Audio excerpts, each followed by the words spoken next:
guys, it's Shawnee, aka Total Makeup Junkie 101. So today I have a nail polish haul for you guys. This is a really big nail polish haul, but it's also very much collective, so I didn't get all of this in one stop or anything. I've been collecting this for about the past month or so, and I decided since I have some really unique and really exciting polishes to show you guys, I may as well just do a haul on them so I can show them all to you at once. Okay, so we will start with the polishes that I think are some of the most exciting polishes that I have in my collection thus far. These are polishes that you cannot get in the US. You can get them in Australia and in England and in Singapore and in all these other countries except the US, and the only way that us in the US can get a hold of them is by ordering from their website. Now, instead of ordering from each individual website and paying a ton of money on shipping, there is actually a seller here in the US that has put it upon herself to collect all of these different polishes from all these different brands that you cannot get in the US and sell them from her own personal shop. And so I placed an order from her online store, and I was really excited because I never had access to some of these brands, and some of these brands include Glitter Gal, Ozotic, A England, etc, etc. There are a ton of brands on there, and the store is called Loro, I believe. I will put a link to her site in the bottom bar for you guys. I paid for these polishes with my own money, by the way. I actually heard about this site from one of my friends named Yuki, and she also placed an order and got some really cool polishes, so I wanted to place my own order and get some polishes of my own. Now, the only bad thing about these polishes is the price. They're not really the cheapest polishes out on the market. And they definitely add up. I think they're about $15 to $20 a polish, which is definitely not cheap at all, and that's why I wouldn't recommend placing a huge order on the site, because the polishes definitely add up. Okay, so the first brand of polish that I got a few from is called Glitter Gal, and this is what the bottle of them looks like. Now, my main goal in placing this order is to get some holographic polishes. Now, getting holos in the US is not very easy. Not very many brands make holographic polishes, especially linear holographic polishes, which are the super hollow ones and the ones where you go out in the sun and they look like an oil spill on your nails. Those are not really easy to find in the US, so that is why I decided to place this order, because I wanted some holographic polishes in my collection. So the first one I got from Glitter Gal is called Lizard Belly, and this is a really deep, like emerald green base with that hollow glitter in it. And I hope the camera is picking that up. I'm hoping you can see kind of that rainbow oil spill about it. It's absolutely gorgeous, and this shade is apparently one of the most popular holographic polishes. I believe it was one of the very first that was released on the market, and it got a ton of hype, and it's really gorgeous. Okay guys, the next Glitter Gal polish that I have is another one of the really popular ones, and this one is called 10 to Midnight.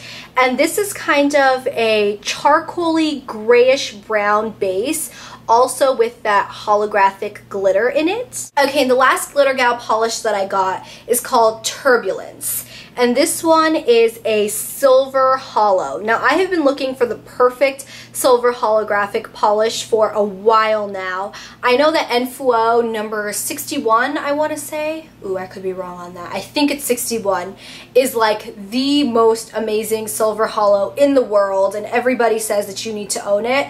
I can never get my hands on it because that sucker is always sold out online, but the second that I can get it, I absolutely will buy that one because I've heard it's amazing. But until then, I ordered 2 silver hollows in this haul, this one being one of them, hoping that it'll fulfill my desire for the moment for a silver hollow polish. Okay guys, the next brand that I ordered from is called A England. Now, this is a brand that I've heard a ton about, especially from my friend Radha on Twitter. She just absolutely raves about A England. She lives in Singapore, so lucky her, can get her hands on these. I cannot, so I had to order them online. First one I got is called Ascalon, and this one is kind of like a grayish shade. It's like an iridescent gray. It almost reminds me of like Deborah Lippmann's Wicked Game, sort of, but it's got a ton of holographic glitter in it. Now this one is different from the Glitter Gal holographic polishes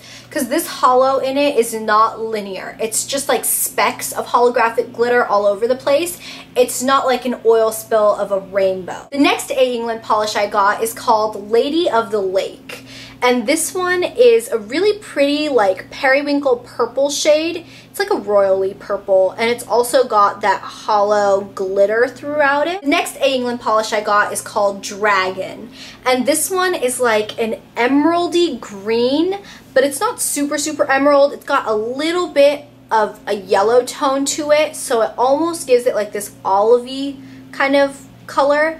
And then it's got that hollow glitter in it. And the last A. England polish that I got is called Tristram.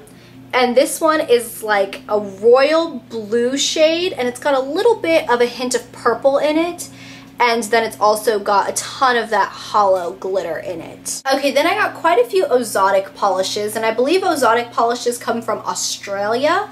So the first one I got is the number 509. The only bad thing about Ozotic polishes is they don't have names. They only have numbers. So 509 is a linear silver holographic glitter, and I'm hoping you guys can pick that up on the screen. It's stunning in person. It's so pretty. The next holo I got from Ozotic is the number 515.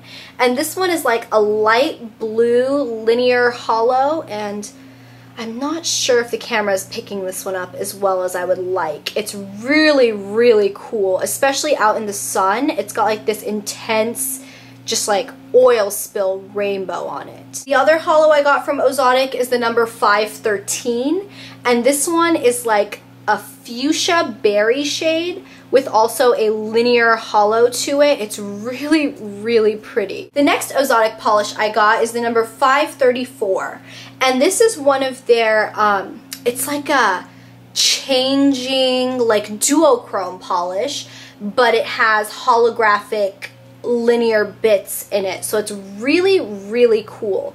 This one is almost like a purple to pink to gold duochrome polish with that linear holographic rainbow oil spill on top.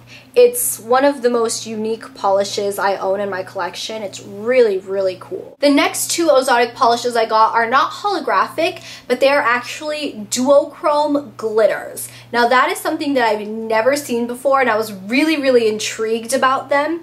This first one is in the number 528, and it's a glitter polish, but it changes colors. It changes from like teal to purple to gold to pink. It's so cool, and I don't think the camera is gonna pick it up really well, but in person this is one of the coolest polishes ever. Now the problem with these is the glitter is very thin, and it's very sparsely put throughout the polish, so it's not a thick glitter polish. It's not going to get opaque in 3 or 4 coats. You're definitely going to need like 10 coats of this to get it opaque. But what I would recommend doing is putting it over a black polish, because that's when the true beauty of the polish shows. Just put 2 or 3 coats of this over a black, and you will have one of the coolest manicures ever. Like, I promise you, you won't stop staring at it. And the other duochrome glitter that I got from Ozotic is the number 530.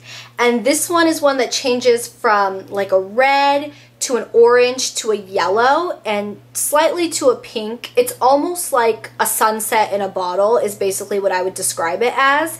It's very pretty. Okay guys, then I got a few polishes from Illamasqua, and I've actually never tried any polishes from the brand Illamasqua, but I've heard nothing but good things about them. Lots of people say they're really richly pigmented and they last a long time, and I've just heard rave reviews on their nail polishes. So I was at the 3rd Street Promenade in Santa Monica, and the Sephora that they have over there luckily sells Illamasqua, and I had no idea. I've never seen Illamasqua in store before, so I was really excited when I saw this huge display of Illamasqua. I got to see all of their, you know, blushes, eyeshadows, nail polishes, just everything. So I decided to grab 3 of their nail polishes because I was really excited to see the display. The first one I got is called Gamma, and this is a bright orange. It's almost like a traffic cone orange shade, and I don't think I have anything quite like this. I have a few neons from China Glaze, but I don't think I have a neon orange that is quite like this shade. The next two polishes I got from Illamasqua are from their new collection. I believe it's a spring or summer collection.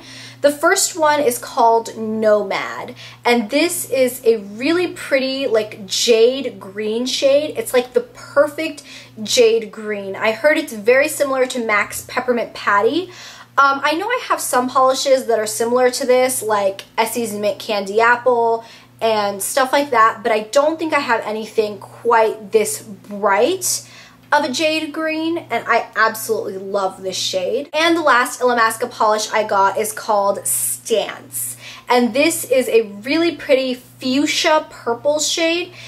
It's pretty unique in my opinion. It's like a fuchsia, but it's definitely purpley toned, and it's actually what I'm wearing on my nails right now. I've had this manicure on for a good like 5 days now, so it's kind of wearing off, but I absolutely love it. The shade, it went on so smoothly. This is only 2 coats, very, very opaque, and I absolutely love it. Okay guys, now I have a few Deborah Lippmann polishes that I got. I actually placed an order off of neimanmarcus.com because they were having a gift with purchase Deborah Lippmann thing. I was just planning on going into my local Nordstrom and getting these shades, but I figured on Neiman Marcus's website, if you buy, I believe it's about $50 worth of Deborah Lippmann products, you get a free nail polish. So I was like, why not do it that way?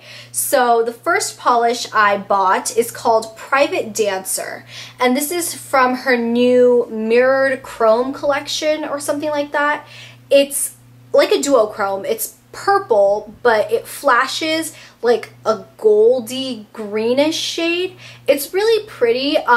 I do think that I have something kind of similar to it. I don't think it's the most unique polish out on the market or anything. I don't think you need to run and go get it right now, but I definitely think it's pretty. I really, really do like the purple. The next polish I got is called Day Tripper.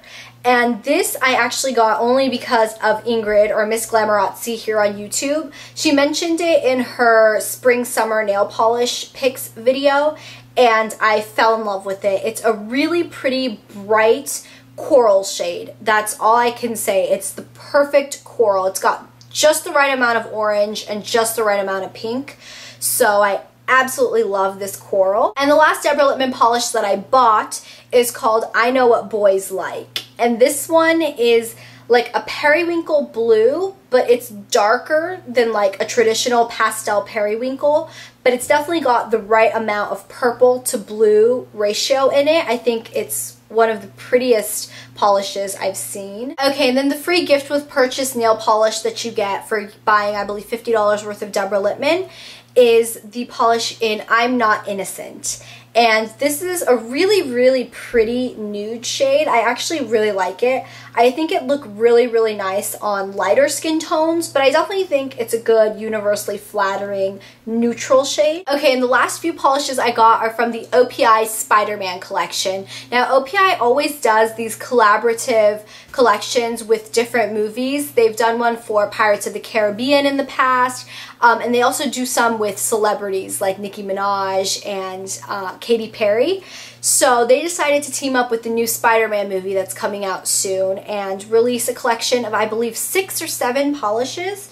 I only ended up getting 3 of them. It also includes 1 shatter polish, which I did not get because I think shatter polish is kind of on the way out anyways, and I wasn't super interested in the shade they released. But the first one I got is called Into the Night, and this is a really pretty, like, royal blue, frosty, almost metallic but not quite metallic shade.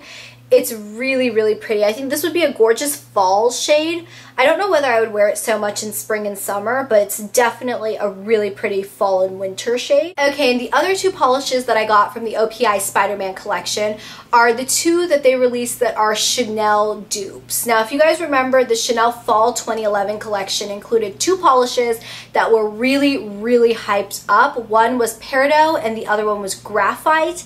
And in this Spider-Man collection, OPI decided to release 2 shades that are virtually identical to those two Chanel shades. And luckily for you, I have the two Chanels so I can compare them for you. The first one, which is the graphite dupe, is called Number 1 Nemesis. And it's basically just like a charcoaly gray shade with a ton of silver and some gold flecks in it. It's very, very multi-flecky, and it's really, really pretty. And just to compare, here is Chanel's graphite. So if I turn the bottle around, you guys can see they are pretty much the exact same polish. If anything, the Chanel one might be just a little bit more like glittery. It might have just a little bit more of the glitter flecks in it. But honestly, guys, they are so similar. Definitely on the nails, you would not be able to tell a difference. Okay, and the other OPI which I got, which is the Chanel Peridot dupe, is called Just Spotted the Lizard. And it is basically just like a green, blue, gold, super duochrome polish. And just for comparison, here is Chanel's Peridot. So you guys can see they are absolutely identical. If anything, I know the OPI one is looking a little bit more duochrome, but I think that's only because of the bottle shape. I'm pretty sure that when they're on the nails and swatched next to each other, they look absolutely identical. Okay guys, so that is it. Those are all the polishes that I've accumulated over the past month or so. I hope you guys enjoyed this video. If you guys have any questions on anything, please feel free to let me know, and I will talk to you guys later. Bye!